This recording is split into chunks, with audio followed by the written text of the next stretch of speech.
Good morning हमारे class 10 के प्यारे बच्चों। आज हम लोग चलेंगे जो आपकी अंतिम प्रहार श्रृंखला में रिवीजन बैच चल रही है उसकी 8वीं क्लास पे चलेंगे। और इस 8वीं क्लास में प्यारे बच्चों देखेंगे सप्लीमेंट्री रीडर के 5 important long answer type question जो आपके बोर्ड परीक्षा में 4 नंबर के प्रश्न यहां से आएंगे। मींस आज की क्लास से आपके 4 नंबर पक्का होने वाले हैं। और यदि प्यारे बच्चों रिवीजन बैच की यदि आपकी कोई भी क्लास छोटी हो तो आप चैनल की प्लेलिस्ट में जाइए। चैनल की प्लेलिस्ट में जाएंगे तो आपकी अपनी प्लेलिस्ट बनी होगी रिवीजन बैच क्लास 10 इंग्लिश करके आपकी अपनी प्लेलिस्ट बनी होगी। उसमें रिवीजन बैच की सारी क्लासेस होंगी, तो जहां से भी आपका छोटा है आप वहां से देख करके पूरा कर सकते हैं। और रिवीजन बैच प्यारे बच्चे एक भी क्लास आपकी मिस नहीं होनी चाहिए, क्योंकि यही एक ऐसा पॉइंट चल रहा है जहां से आपके बोर्ड परीक्षा में पूरे के पूरे प्रश्न फंसने की जो है उम्मीदें हैं। इसलिए हमने पूरे जो है चैप्टर का निष्कर्ष निकालने के बाद जो है यहां पर प्रश्नों को शामिल कर रहे हैं। तो इसलिए रिवीजन बैच की कोई भी क्लासेस आपको छूटनी नहीं चाहिए। प्यारे बच्चे यहां पर देखिए सप्लीमेंट्री रीडर के सिलेबस लिखे हुए हैं। 260 आंसर टाइप क्वेश्चन 2+2 4 मार्क्स के मींस आपके 4 नंबर के 60 आंसर टाइप क्वेश्चन हो जाएंगे, जिसकी क्लास दे चुके हैं। उसके बाद 1 long answer type question 4 marks का मींस इसकी आज क्लास आपको होगी। मींस दो लॉन्ग आंसर टाइप क्वेश्चन आपकी बोर्ड परीक्षा में दिए होंगे, जिसमें से आपको एक करना होगा। कितने नंबर का? 4 नंबर का होगा। यही आज क्लास देंगे। 5 लॉन्ग आंसर टाइप क्वेश्चन की क्लास आपको देंगे। उसके बाद पे तीसरा पॉइंट देखिए 4 very short answer type question true false completing the sentence. Means 4 बहुत छोटे जो है प्रश्न रहेंगे। और वो कैसे प्रश्न रहेंगे? True false completing the sentence के आधार पर रहेगा। तो प्यारे बच्चे आपकी एक क्लास यही इसके बाद बचेगी, जो है वो क्लास आपको कल मिल जाएगी। कल आपका पूरे फर्स्ट पेपर का बेहतरीन ढंग से रिवीजन कंप्लीट हो जाएगा। तो इसलिए जो है कल वाली क्लास अंतिम क्लास होगी फर्स्ट पेपर की। उसके बाद जो है ग्रामर की 1-2 केवल क्लास देंगे। उसके बाद जो है प्यारे बच्चे फिर से जो है एक नए सिरे से आपको पूरा रिवीजन कराएंगे। तो जल्दी से हम लोग आज की क्लास शुरू करते हैं। और आज की क्लास शुरू करने से पहले जो भी बच्चे चैनल पे पहली बार आए हैं चैनल को सब्सक्राइब कर लें, वीडियो को लाइक कर दें और क्लास 10 के हर एक बच्चे तक वीडियो को शेयर कर देंगे जो भी बच्चे इस बार की बोर्ड परीक्षा दे रहे हैं। तो प्यारे बच्चे ये जो है इंपॉर्टेंट श्रृंखला चल रही है, ये आपकी अंतिम प्रहार श्रृंखला इंपॉर्टेंट श्रृंखला चल रही है, इसलिए हर एक बच्चे तक इस वीडियो को पहुंचा देना। प्यारे बच्चे यहां पर देखिए पहला प्रश्न आपके पहले चैप्टर ट्रायम्फ ऑफ सर्जरी से हमने पहला प्रश्न उठाए हुए हैं। पहला प्रश्न यहां पर देखिए क्या लिखे हुए हैं? Describe the most important character of the chapter tricky in detail. Means tricky के बारे में विस्तार से बताइए। इस चैप्टर के महत्वपूर्ण पात्र ट्रिकी के बारे में विस्तार से बताइए। तो भैया ट्रायम्फ ऑफ सर्जरी में ट्रिकी कुत्ता था ना, जो है मिसेस पंफ्रे की कुत्ता जो है ट्रिकी था ना, उसी के बारे में आपको विस्तार से बताने हैं। अब विस्तार से क्या करोगे? शुरुआत से लेकर के अंत तक जो भी आप ट्रिकी के बारे में जान रहे हो वो सारी चीजें आप यहां पर लिख दोगे। तो प्यारे बच्चे यहां पर देखो क्या लिखे हुए हैं? Tricky was a small dog. Tricky एक छोटा कुत्ता था। His rich mistress pampered him. उसकी जो है अमीर मालकिन उसको बहुत अधिक लाड़ प्यार करती थी। पैम्पर्ड मींस होता है बहुत अधिक मानना, बहुत अधिक लाड़ प्यार करना, वो होता है पैम्पर्ड होता है। तो उसको बहुत अधिक लाड़ प्यार करती थी। She loved him like his son. वह उसे अपने बेटे के समान क्या करती थी? प्रेम करती ही थी। वही सी लव्ड हिम, वह उससे प्रेम करती थी। लाइक हिज सन मींस अपने बेटे के समान वह उससे प्रेम करती थी। He was given princely luxuries. उसे राजकुमार जैसी जो है लग्जरीज दी जाती थी। मींस विलासिता की चीजें दी जाती थी। मींस राजकुमार जैसी विलासिता की चीजें उसे दी जाती थी। The only fault of tricky was his greed for food. उसका ट्रिकी का केवल एकमात्र गलती थी कि हिज ग्रीड उसकी लालच फॉर फूड मींस भोजन के लिए जो वह लालची था, यही उसकी एकमात्र गलती थी। उसके बाद आगे देखो over feeding and overdose of sweets means अत्यधिक भोजन करना एंड ओवरडोज ऑफ स्वीट्स और अत्यधिक मिठाई खाने की वजह से। केक मींस अत्यधिक मिठाई, केक मींस अत्यधिक केक खाने की वजह से, चॉकलेट मींस चॉकलेट खाने की वजह से। मेड ट्रिकी जो है हगली फैट। ये चीजें ट्रिकी को क्या बना दी? हगली मींस होता है अत्यधिक, फैट मींस मोटा। ये चीजें जो है ट्रिकी को अत्यधिक मोटा बना दी। मींस जो है over feeding, overdose of sweets, cakes, chocolates, ये चीजें जो है ट्रिकी को क्या बना दी? अत्यधिक मोटा बना दी। He became ह्यूमी and लेसलेस। वह पूरी तरह से बेचैन हो गया। ठीक है। हेरियार्ड सजेस्टेड। हेरियार्ड क्या है? डॉक्टर का नाम है। हेरियार्ड सजेस्टेड। हेरियार्ड ने जो है सजेस्ट किया, जो है सलाह दिया Mrs Pumphrey that Tricki be hospitalised under his observation. Tricki को हॉस्पिटल में भर्ती करना पड़ेगा। अंडर हिज ऑब्जर्वेशन मींस उनकी देखरेख में ट्रिकी को हॉस्पिटल में भर्ती करना होगा। फॉर अ फोर्टनाइट मींस 14 रात्रि के लिए ट्रिकी को उनकी देखरेख में क्या करना पड़ेगा? हॉस्पिटल में भर्ती करना पड़ेगा। ट्रिकीज recovery was was amazingly rapid, means tricky का जो सुधार होना, स्वास्थ्य जो सुधार हो रहा था बहुत तेजी से हो रहा था। He was not given food but a plenty of water, उसे भोजन नहीं दिया गया था बल्कि पर्याप्त मात्रा में पानी दिया गया था। Tricky showed his love for his mistress, tricky ने अपने जो है मालकिन के प्रति जो है क्या दिखाया, प्रेम दिखाया। By jumping on to her lap, उनके जो है गोद में कूद करके। When she came to collect him, जब वह उसको लेने के लिए आती है, जब उसको लेने के लिए आती है तो ट्रिकी उनके गोद में कूद करके जो है अपने प्रेम को, अपने मालकिन के प्रति प्रेम को दिखाया हुआ था। तो प्यारे ये हो गया ट्रिकी के बारे में डिटेल से चर्चा हो गई। जो भी इस चैप्टर में ट्रिकी के बारे में था हमने सारी चीजें एक एक करके ट्रिकी के बारे में लिख दिए हुए हैं। यही आपका था कि आपको इस तरह से जब किसी के बारे में पूछे विस्तार से व्याख्या करना तो इस तरह से आप लिखोगे। प्यारे उम्मीद करते हैं जो ये पहला प्रश्न आपको समझ में आ गया होगा, कोई दिक्कत नहीं होगी। और थोड़ा सा तेज इसलिए चलेंगे क्योंकि ये आपकी रिविजन बैच चल रही है। अब आपके पास जो है बिल्कुल समय नहीं बचा हुआ है, हिंदी का पेपर बीत चुका है, अब आपका इंग्लिश का पेपर ही आने वाला है, तो इसलिए आपके पास बिल्कुल समय नहीं बचा हुआ है, इसलिए थोड़ा सा स्पीड में चलेंगे प्यारे। अब दूसरे चैप्टर पे बढ़ते हैं। दूसरा चैप्टर है आपका दी थीव्स स्टोरी, में चोर की कहानी। अब भैया चोर की कहानी जो है आपने पढ़ा था हरि सिंह वाली कहानी ना, ये थीव्स स्टोरी क्या है, हरि सिंह की स्टोरी है ना। अब वहां इसे देखो, इसमें क्या प्रश्न बनाए हुए हैं, right a character sketch of Anil. प्यारे कैरेक्टर स्केच से एक प्रश्न जरूर आएगा, means 2 long answer type question जो दिए होंगे वो कैरेक्टर स्केच में से उसमें एक श्योर होगा, इसलिए कैरेक्टर स्केच को हमने आपको बताए हुए थे 2 तरह से लिखने के लिए। हमने 2 चैप्टर के कैरेक्टर स्केच लिए हुए हैं, हमने 2 तरह से बताए हुए हैं, एक आप हेडिंग वाइज बना करके लिखोगे, एक विदाउट हेडिंग वाइज बना करके आप लिखोगे कैरेक्टर स्केच। तो इसमें जो है विदाउट हेडिंग जो है इसमें लिखे हुए हैं, उसके बाद वाली जो है एक कैरेक्टर स्केच और लिखे हुए हैं, उसमें हेडिंग वाइज किए हुए हैं। अब इसमें देखिए कैसे लिखे हुए हैं, right a character sketch of Anil. Anil को जो है क्या करना है, कैरेक्टर स्केच लिखना है। आप अनिल के बारे में शुरुआत से लेकर के अंत तक सारी चीजें लिख दो। अनिल के बारे में क्या जान रहे हो, शुरुआत में जो है वह क्या कर रहा था, रेसलिंग मैच देख रहा था, तभी वहां पर जो है हरि सिंह आता है, उसको जो है अपने जाल में फंसाता है, उसके बाद उसके घर पे चला जाता है। अनिल जो है वहां पर भी उससे जो है बहुत पोलाइटली बिहेव करता है। सारी चीजें जो भी आप अनिल सिंह के बारे में जानते हो वो सारी चीजें आप यहां पर लिख दोगे। प्यारे देखो कैसे लिखे हुए, Anil is a kind simple and easy going. Anil जो है एक काइंड में जो है दयालु था, सिंपल में साधारण था, इजी गोइंग में प्यारे होता है एकदम आराम पसंद व्यक्ति। इजी गोइंग में होता है आराम पसंद व्यक्ति।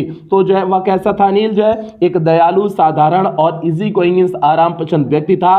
व्यक्ति है, इज है ना, तो है। ही इज अ बिग हार्टेड, वह बड़ा हृदय वाला है।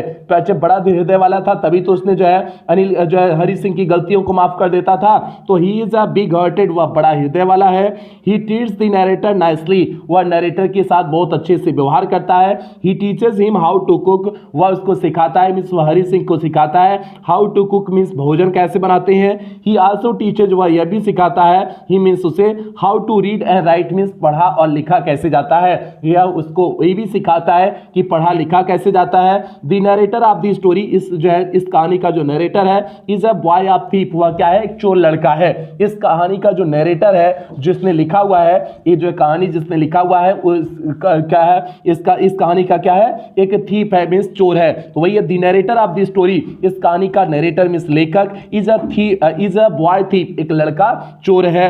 ही स्टील्स अनिल्स मनी, वह अनिल का पैसा चुरा लेता है। बट ही कम्स बैक, लेकिन वह वापस आ जाता है। अनिल नोज इट, अनिल इसे जानता है। But he does not react, लेकिन वह कोई प्रतिक्रिया नहीं देता है। ही एक्सेप्ट्स द बॉय थीफ, वह जो है उस लड़के चोर को जो है स्वीकार कर लेता है। Because he is now changed, क्योंकि वह अब बदल चुका है, वह अब बदल चुका है, इसलिए अनिल उसको क्या कर लेता है, स्वीकार कर लेता है। Anil changed a thief into a good lad, means Anil एक चोर लड़के को एक अच्छे लड़के में क्या कर देता है, बदल देता है। ये प्यारे अनिल के बारे में सारी बातें हो गई। जो भी आपने अनिल के बारे में देखा, ये सारी बातें आपने इन शब्दों में अनिल के बारे में लिख दिए हुए हैं। उम्मीद करते हैं सारी चीजें आपको एक एक करके समझ में आ गई होंगी। किस तरह से आपको विदाउट हेडिंग वाइज आपको क्या लिखना होता है, कैरेक्टर स्केच लिखना होता है। अब जो है अगला प्रश्न देखिए अगले चैप्टर से। अगला चैप्टर पे आपको कौन सा है, चैप्टर नंबर 3 है footprints without feet. Footprints without feet से हमने जो है एक और कैरेक्टर स्केच लिए हुए हैं। इसमें किसका है, give a character sketch of Griffin. Griffin आपको याद है ना, ग्रिफिन को जो है वह वैज्ञानिक था जिसने जो है अदृश्य होने का जो है दवा खोजा हुआ था और दवा निगल लिया हुआ था, अदृश्य हो जाता था ना, सड़कों पर नंगे टहलता था तभी अदृश्य हो जाता था ना, कपड़ा पहन लेता था तब दिखता था ना, वही वाला ग्रिफिन है। अब इस ग्रिफिन के बारे में क्या करना है, कैरेक्टर स्केच लिखना है। हमने दो तरह से आपको बताया कैरेक्टर स्केच, एक आप विदाउट हेडिंग वाइज करेंगे और एक जो हेडिंग वाइज यहाँ पर हेडिंग वाइज किए हुए हैं, और हेडिंग वाइज आप करोगे तो और बेहतर आपकी कॉपी लगेगी। अगर आपका कैरेक्टर स्केच कोई भी आ जाए, चाहे आपके प्रो से आए चाहे आपके सप्लीमेंट्री रीडर से आए, कहीं से भी आए, आप हेडिंग वाइज करने की कोशिश करना है अच्छे। अब यहाँ पर देखो हमने इंट्रोडक्शन लिखे हुए हैं। इंट्रोडक्शन में क्या लिखे हुए हैं? Griffin was a brilliant research scientist who discovered a formula for making a human being invisible. Simple सा बहुत बेहतरीन हमने लिखा हुआ है इंट्रोडक्शन में, परिचय हमने लिखे हुए हैं। Griffin was a brilliant research scientist, miss Griffin एक शोध करने वाला बुद्धिमान वैज्ञानिक था। हु डिस्कवर्ड, जिसने खोज किया, a formula for making a human being invisible, मनुष्य को अदृश्य करने का एक फार्मूला उसने क्या किया हुआ था? खोज किया हुआ था, मींस तैयार किया हुआ था। ये हो गया, सिंपल सा हो गया। ग्रिफिन के बारे में इंट्रोडक्शन मींस परिचय हो गया। ग्रिफिन क्या था? एक रिसर्च जो है साइंटिस्ट था, और जो उसने एक ऐसे फार्मूला का जो है खोज किया हुआ था जो मनुष्य को, ह्यूमन बॉडी को क्या कर देता था? इनविजिबल कर देता था, मींस अदृश्य कर देता था। ये आपका इंट्रोडक्शन हो गया। बाकी दूसरी हेडिंग हम डाले हुए हैं, इसेंटिक साइंटिस्ट मींस सनकी वैज्ञानिक। अब भैया ग्रिफिन सनकी भी था ना, तभी जो है जहां उसका झगड़ा होता था, घर वर जला वला के भाग जाता था ना, ऐसे कुछ करता था ना, सनकी वैज्ञानिक था ना, तो वही है इसेंटिक साइंटिस्ट। वैज्ञानिक तो था लेकिन जो है इसेंटिक था, सनकी वैज्ञानिक था। अब देखो यहां पर लिखे हुए हैं, Griffin was an eccentric scientist, Griffin एक सनकी वैज्ञानिक था। He stole money from the clergyman's house, वह क्लर्जीमैन के घर से पैसा चुरा लेता है। Set the landlord's house on fire for his own revenge, इसके अलावा अपने स्वयं के बदले के लिए वह अपने मकान मालिक के घर में भी आग लगा देता है। अच्छा, जब वह लंदन के घर को छोड़ रहा था तो जो है मकान मालिक के घर में आग लगा दिया हुआ था ना छोड़ते समय, क्योंकि उससे उसकी बन नहीं रही थी, तो इसलिए जो है यह इसका इसेंटिक बिहेवियर ही तो था, उसका सन की व्यवहार ही तो था जो है, जो इस तरह से एक्टिविटी किया हुआ था। तो सिंपल से हो जाएगा, इसेंटिक साइंटिस्ट में सिंपल से हो जाएगा, Griffin was an eccentric scientist, he stole money from the clergyman's house, set the landlord's house on fire for his own revenge. ये हो गई दूसरी हेडिंग। तीसरी हेडिंग पे अच्छे, irritable and impatient. Irritable means चिड़चिड़ा एंड इम्पेशेंट मींस अधैर्य, उसके अंदर धैर्य नहीं था। धैर्य नहीं था तभी तो ऐसी एक्टिविटी कर रहा था, अगर धैर्य रहा होता तो सारी चीजें समझ बूझ करके करता ना, इसके अंदर धैर्य बिल्कुल नहीं था। तो प्यारे बच्चे क्या लिखेंगे? Griffin was very irritable, Griffin कैसा था? बहुत चिड़चिड़ा था, एंड इम्पेशेंट और बहुत अधैर्य था। He loses his temper over petty things, वह छोटी छोटी चीजों पर क्या कर देता था? अपना जो है टेम्पर खो देता था, मींस अपना जो है गुस्सा दिखा देता था। एंड स्टार्ट्स हर्टिंग अदर्स, और दूसरे को नुकसान पहुंचाना शुरू कर देता था, मींस वह छोटी छोटी चीजों पर जो है परेशान हो जाता था और दूसरे को नुकसान पहुंचाना शुरू कर देता था। ये प्यारे आपकी तीसरी हेडिंग हो गई, इरिटेबल एंड इम्पेशेंट हो गया, मींस चिड़चिड़ा और अधैर्य हो गया। ये आपका तीसरी हेडिंग हो गई। चौथी हेडिंग की तरफ बढ़ते हैं। चौथी हेडिंग आपकी प्यारे आपकी है कंक्लूजन। हमने आपको बताई हुई है, पहली हेडिंग आप डालोगे इंट्रोडक्शन, लास्ट हेडिंग डालोगे कंक्लूजन, बीच में 2-3 हेडिंग डाल सकते हो। जैसे हमने यहां पर 2 हेडिंग बीच में डाले हुए हैं, आप 3 हेडिंग बना सकते हो। जैसे भी आपको करना है 2-3 हेडिंग आप बीच में आराम से डाल सकते हो, ये प्यार हो जाएगा। आप देखो कंक्लूजन में क्या लिखे हुए हैं, सो इन दी एंड, इसलिए अंत में आप दिस स्टोरी, इस कहानी के अंत में वी कैन से हम कह सकते हैं, Griffin was a brilliant eccentric and impatient scientist. Griffin एक जो है ब्रिलियंट में तेज तर्रार, इसेंटिक में सनकी एंड इम्पेशेंट अधैर्य वैज्ञानिक था। इस तरह से हम अंत में कह सकते हैं कहानी के कि ग्रिफिन एक वैज्ञानिक कैसा था? बुद्धिमान, सनकी और अधैर्य वैज्ञानिक था। ये प्यारे आपका क्या हो गया? कंक्लूजन हो गया। इस तरह से आपने चैप्टर की समाप्ति की है, इस तरह से आपने इस क्वेश्चन की समाप्ति की है, कैरेक्टर स्केच ऑफ ग्रिफिन की समाप्ति आप इस तरह से किए। आप यहां पर कोई और भी हेडिंग बना सकते हो, ये जरूरी नहीं कि जो हमने बीच में इसेंटिक और इरिटेबल एंड इम्पेशेंट बनाई हुई है आप इन्हीं हेडिंग को बनाओ। आप कोई और चीज दिमाग में सोच करके और बना सकते हो, कोई दिक्कत नहीं है। बस आपका जो लिख रहे हो वो सही होना चाहिए, उस हेडिंग के अंदर आपका मैटर सही होना चाहिए। और हेडिंग, अगर हेडिंग वाइज आप जो है कैरेक्टर स्केच लिख रहे हो तो ध्यान देना, हेडिंग तो बिल्कुल गलत नहीं होनी चाहिए। हेडिंग अगर गलत हो जाएगी तो दिक्कत हो जाएगा, क्योंकि टीचर का ध्यान पहले हेडिंग पे ही जाएगा, वो आपके शब्दों को ध्यान नहीं देगा, वो हेडिंग को ही पहले ध्यान देता है, इसलिए हेडिंग आपकी सही होना चाहिए। अब हम लोग चलते हैं प्यारे आपकी पांचवें चैप्टर पे चलते हैं। पांचवा चैप्टर आपका नेकलेस है। नेकलेस के आधार पर जो है लॉन्ग आंसर टाइप क्वेश्चन जल्दी से हम लोग देखते हैं। और यहाँ पर देखिए बच्चे पहला क्वेश्चन इसमें नेकलेस के आधार पर जो प्रश्न बनाए हुए हैं, यहाँ पर देखिए प्रश्न है आपका व्हाई डिड मिसेस लाइजल। अब आपको कोई कैरेक्टर स्किल से नहीं होगा, अब जो है आपका अदर ढंग से दो प्रश्न है बच्चे। चौथा प्रश्न देखना, why did Mrs Lizol remain dissatisfied from her life. Mrs Lizol अपने जो है जीवन से क्यों डिससैटिस्फाइड रहती थी, असंतुष्ट रहती थी। डिस्क्राइब इट इन डिटेल, इसकी विस्तार से व्याख्या करिए। तो प्यारे जो है मिसेस लाइजल क्यों दुखी रहती थी भैया, जो है वो जो है चाहती थी कि हम अमीर घर में पैदा हो ना, वो चाहती थी कि हम जो है दुनिया का सबसे जो है अमीर हस्बैंड हमारा हो, ऐसा कुछ चाहती थी ना। और चाहती थी ना कि जो है हम जो है बढ़िया बढ़िया खाना खाएं, बढ़िया बढ़िया लग्जरी जो विलासिता की चीजें हैं उसका एंजॉय करें, ऐसा चाहती थी ना। तो ऐसा काहे को जो है वही पूछा है, why did Mrs Lizol remain dissatisfied from her life, अपने जीवन से असंतुष्ट क्यों थी। डिस्क्राइब इट इन डिटेल, इसे विस्तार से जो है क्या करो, व्याख्या करो। अच्छा यहाँ पर लिखना लिखे हुए हैं, Mrs Lizol was extremely beautiful lady. Mrs Lizol बहुत सुंदर लड़की थी। लेडी मींस स्त्री या लड़की जो भी कह सकते हो। Mrs Lizol was extremely beautiful lady, बहुत ज्यादा सुंदर थी। अरे मिसेस लाइजल वही माटिल्डा है, अगर आप लोग कंफ्यूजन हो तो मिसेस लाइजल मींस माटिल्डा की बात हो रही है, ठीक है। बट आगे देखो, बट बाई बैड लक, लेकिन जो है बुरे जो है लक की वजह से she was born in an ordinary family, वह एक साधारण परिवार में जन्म ली हुई थी। मिस जो है देखने में तो बहुत ज्यादा कमाल की खूबसूरत थी, लेकिन बैड लक उनका था कि वह एक गरीब परिवार में जो है गरीब परिवार में जन्म ली हुई थी। Not only that she was married to an ordinary clerk, और इसी के वजह से उन्होंने एक साधारण से क्लर्क से उनका क्या हो गया, विवाह हो गया। आगे देखते हैं, She always dreamed of riches and parties, वो हमेशा धनों के बारे में मीन्स अच्छी धन संपत्ति के बारे में सपना देखती थी। एंड पार्टीज, और अच्छी अच्छी पार्टी के बारे में मीन्स जो है अच्छी अच्छी बड़ी बड़ी पार्टी हो, वहां पर जाएं, सज धज करके जाएं, एकदम सब कुछ जाएं, ऐसा जो है वो क्या करती थी, सपने देखती थी। सो सी रिमेन्ड सैड एंड अनहैप्पी, इसलिए वह हमेशा बनी रहती थी क्या, सैड मीन्स दुखी एंड अनहैप्पी मीन्स उदास, इसलिए हमेशा दुखी और उदास रहती थी। सी सफर्ड इंसेसेंटली, जो है वह हमेशा जो है लगातार, इंसेसेंटली में होता है लगातार, लगातार कष्ट उठा रही थी। Feeling herself born for all delicacies and luxuries, वह महसूस करती थी, फीलिंग हरसेल्फ वह स्वयं से महसूस करती थी, बॉर्न में जन्म ली हुई है, for all delicacies and luxuries में सभी स्वादिष्ट भोजन के लिए, एंड लग्जरीज और विलासिता की चीजों के लिए, वह महसूस करती थी कि उनका जन्म जो है सभी जो है विलासिता की चीजों के लिए, एंड डेलिकेसीज में सभी स्वादिष्ट भोजन के लिए उनका जन्म हुआ है। She suffered from the poverty of her apartment, वो अपार्टमेंट मींस होता है कमरा। सी सफर्ड, वह कष्ट उठाती थी, फ्रॉम दी पॉवर्टी मींस गरीबी से, ऑफ हर अपार्टमेंट अपने जो है कमरे के गरीबी से वह कष्ट उठाती थी। दी सैबी वॉल्स, जो वहां पर गंदी गंदी दीवाली थी उसकी वजह से कष्ट उठाती थी।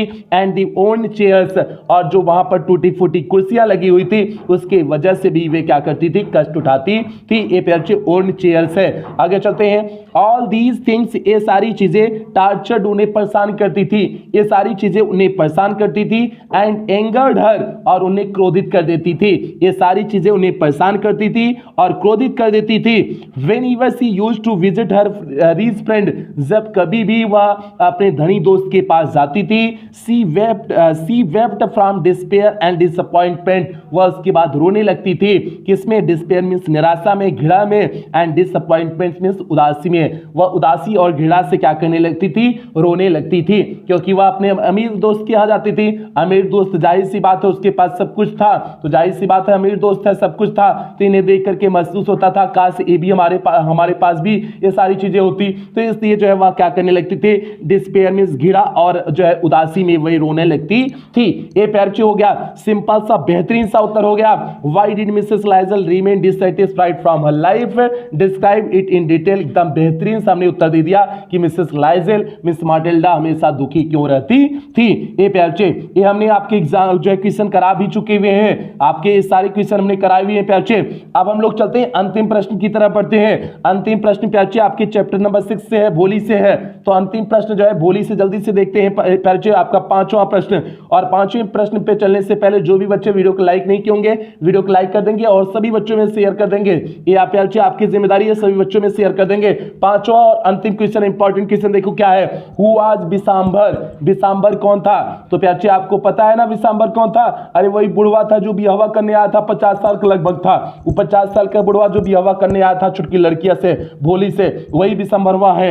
आगे पूछा हुआ है why did Bholi parents accept his marriage proposal, Bholi के माता पिता उसके शादी के प्रस्ताव को काहे को स्वीकार कर लिए थे? भैया काहे को स्वीकार कर लिए थे? काहे को जो है बहुत ज्यादा अमीर था, उसके पास घर था, जो है स्वयं का घर था, इसके साथ साथ स्वयं के घर के साथ साथ जो है उसके बैंक में अच्छा खासा बैलेंस था, उसके पास दुकानें थी, बहुत सारी चीजें ऐसी थी जिसकी वजह से उसके पेरेंट्स जो है क्या कर लिए थे, शादी के प्रपोजल को स्वीकार कर लिए थे। ये प्यारे बच्चे क्वेश्चन का उत्तर हो जाएगा। अब जल्दी से यहां पर देखो, यहां पर देखो क्या लिखे हुए हैं। Bisambar was an old lame and rich man, Bisambar एक बूढ़ा, लेम मींस लंगड़ा, एंड रीच मैन एक धनी व्यक्ति था। बिसाम्बर बूढ़ा, लंगड़ा और धनी व्यक्ति था। Who had grown up children, जिसके बच्चे बड़े बड़े हो गए थे।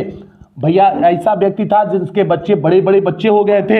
He was about 50 years old, वह लगभग 50 वर्ष का था। वो जो है लगभग कितने वर्ष का था? 50 वर्ष का था। ही वॉज मीन, वह घटिया था, ग्रीडी लालची था, एंड सेल्फिश और स्वार्थी था। वह घटिया, लालची और स्वार्थी था। ही वॉज एन अपॉर्चुनिटिस्ट, वह अवसरवादी था। Who tried to take advantage of Bholi's weakness, जो भोली के कमजोरी का फायदा उठाना चाहता था। By demanding 5000 rupees as dowry, dowry के रूप में मींस जो है दहेज के रूप में 5000 मांग करके जो भोली की कमजोरी का फायदा उठाना चाहता था। आगे देखते हैं भोलीज पेरेंट एक्सेप्ट हिज, ये तो पहले क्वेश्चन का उत्तर हो गया, ये पहले क्वेश्चन का उत्तर हो गया। हु वाज बिसाम्बर, ये सारी चीजें बिसाम्बर के बारे में हो गई जो पहला क्वेश्चन पूछा हुआ था।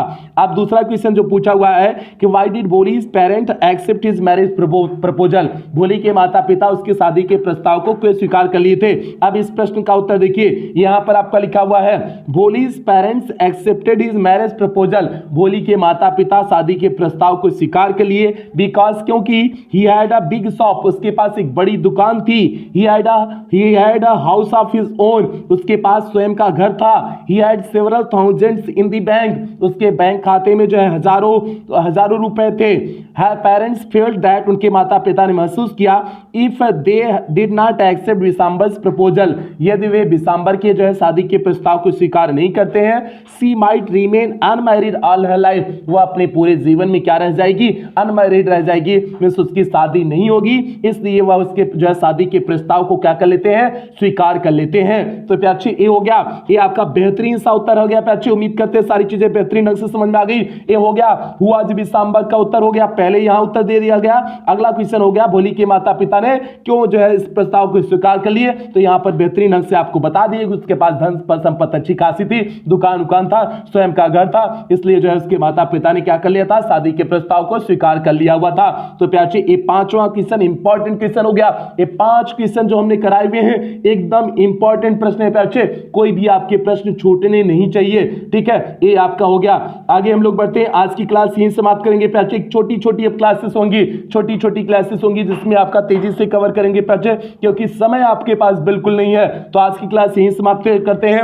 अगली क्लास आज शाम तक मिल जाएगी, इसका जो है ट्रू फॉल्स वाली क्लास, नहीं तो अगर आज शाम तक नहीं मिली तो कल सुबह तक मिल जाएगी प्यारे। तो इसलिए अगली क्लास आपको आज शाम तक कोशिश करेंगे, आज शाम तक आपको अगली क्लास मिल जाए। तो आज की क्लास यहीं समाप्त करते हैं। और जो आपका जो है ये तो मेन चैनल पे आपको क्लास मिल रही है डायमंड एकेडमी क्लासेस, जो आपका सेकंड चैनल है प्यारे डायमंड एकेडमी क्लासेस 2.0 पर, उसमें हर एक चैप्टर की मैराथन क्लास चली हुई है। अगर आपका बेस नहीं तैयार है, अगर आपका स्टार्टिंग का जो है आपने अभी तक कुछ भी नहीं पढ़ा हुआ है, तो जो है डायमंड एकेडमी क्लासेस 2.0 2.0 पे चले जाइएगा, उस पे सारी मैराथन क्लासेस पड़ी हुई हैं, सभी मैराथन क्लास अटेंड कर लीजिएगा, आपका कवर हो जाएगा प्यारे बच्चे। तो आज की क्लास यहीं समाप्त करते हैं। समाप्त करने से पहले जो भी बच्चे चैनल पे पहली बार आए थे, चैनल को सब्सक्राइब करेंगे, वीडियो को लाइक करेंगे और क्लास 10 के हर एक बच्चे तक वीडियो को शेयर कर देंगे प्यारे बच्चे, ये आपकी जिम्मेदारी है, ठीक है। इन्हीं उम्मीदों के साथ और कुछ बेहतरीन लाइनों के साथ जो है आज की क्लास समाप्त करते हैं प्यारे बच्चे। कुछ बेहतरीन लाइन है, जितना बड़ा सपना होगा उतनी बड़ी तकलीफें होंगी और जितनी बड़ी तकलीफें होंगी उतनी बड़ी कामयाबी होगी प्यारे बच्चे। तो इसलिए अगर आपको दुख दर्द हो रहा है रात दिन पढ़ने में तो कोई बात नहीं, इन्हीं दुख दर्द से आपका सपना साकार होगा, ऐसे उम्मीद करते हैं प्यारे बच्चे कि आप इन सारी चीजों को फॉलो करेंगे और इन्हीं उम्मीदों के साथ सेशन की समाप्ति करते हैं। मिलते हैं अगली क्लास में, तब तक आप लोग अपना ध्यान रखें, अपने परिवार का ध्यान रखें। लव यू ऑल प्यारे बच्चों।